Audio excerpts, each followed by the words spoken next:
I think the Asian American film industry is changing more dramatically now, but in the 80s and 90s, it was all, it was hard, right? I mean, it was hard because there was basically three things that you were allowed to be as an Asian woman at that point. But there were also not like hundreds of people, vying for the three jobs that are out there, like it sort of is now.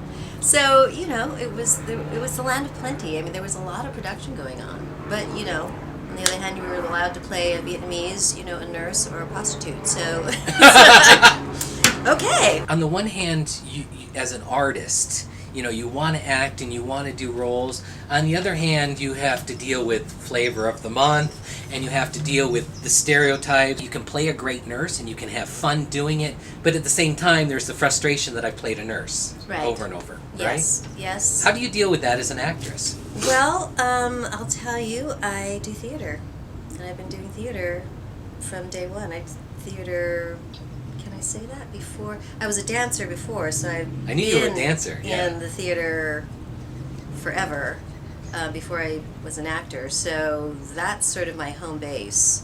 Without that, I would have gone mad. And I don't know how people do it without that play space, because that's where you get to play an entire arc of a character and really get in depth and not just show up to support a plot point. And it's funny because I was dancing with 3 different companies, and we all heard, they're having this open call down at was it Sony or something, and so like 2,000 people were lined up, in front of the studio with our dance bags, and like we all ditched our rehearsals or whatever to go, and go through this by the number, audition, and we get down to the 35, who are left. And Otis, who was the choreographer, just goes, I don't know, you're all great, we'll call you. And so that was my first sort of foray into the whole TV world, and I thought, wow, this is a new frontier. Like, what? Show up at 6:45? Okay, that part I'm not really happy about. But yeah.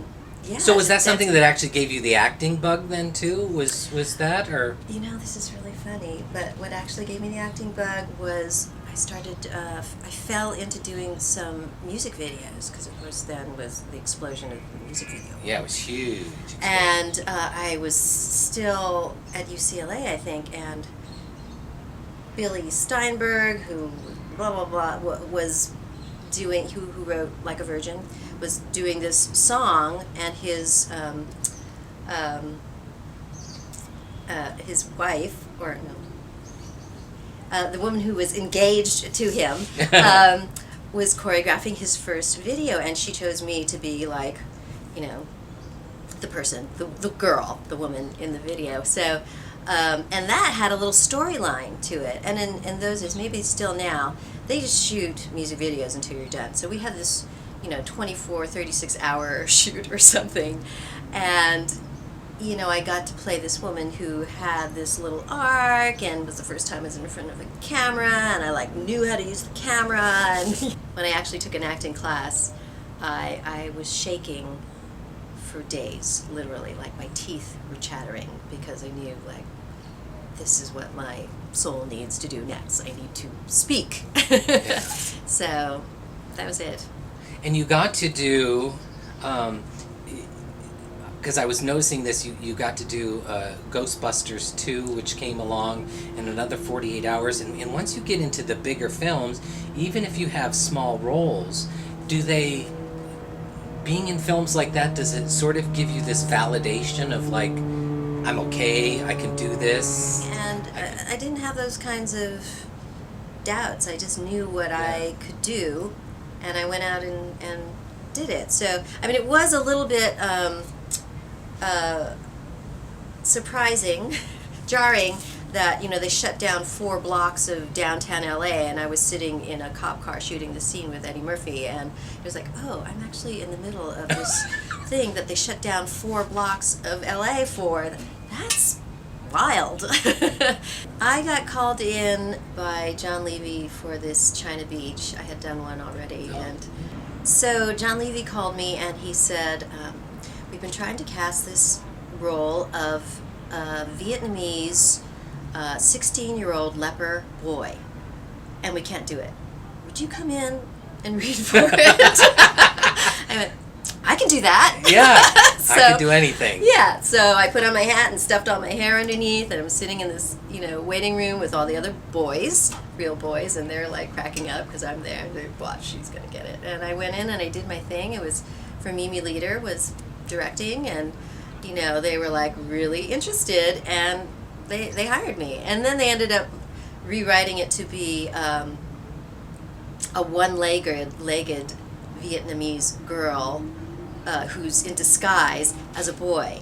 So How interesting. that was really fun, Yeah. just to have them want to retool something for me. And then I got to work with Jeff Kober, and we just had a great time acting together, and there was a real, storyline Yeah. about this girl. So I played the ambassador's wife, so I okay. harbored the hostages in my home. So I played Pat Taylor, who is a real person living in New York, and that was really interesting, playing a live person, so kind of a historical figure, even Yeah. though she's still alive, but this is, a historical moment. So it was great tracking her down and having a conversation with her, and she is such an interesting person. Ben is he's a pretty great storyteller. I mean, he Yeah. can see it from all sides, and he's been an actor and a producer and a writer and you name Yeah. it, probably a gaffer, I don't know. But I'm jealous of him. I know that he is amazing. yeah, Multi-talented it's person. interesting watching him think on his feet and just make choices and changes, and so you kind of, okay, he's got that covered, so all I have to do is, again, be present and take care of what I think is true for her. Right. Yeah. How do I balance stereotypical roles, and I don't want to do them, but I need to eat and I need to work, Right. but I want to do something else. That's all that's available to me, and you can't change the fact that you're an Asian American, right? Yeah, and even more so, I know you're focusing on Asian Americans, but age is a huge It is. factor and really changes the landscape of, career and what's available. I mean, that's why I'm so excited about, doing film, and these films in particular, gave me roles that were fantastically unexpected. So that's what feeds me. Doing theater is what feeds me. I'm with Cornerstone. I've been with Cornerstone Theater Company for 20 years, and it still lights me up. I just love it, and I love the stories I'm able to embody and tell. And that, I can only hope, feeds my 27th Doctor role, that there's some new truth there in me that is coming out in that particular role, because I'm not the same person as I was 5 years ago or even a year ago. So. Yeah.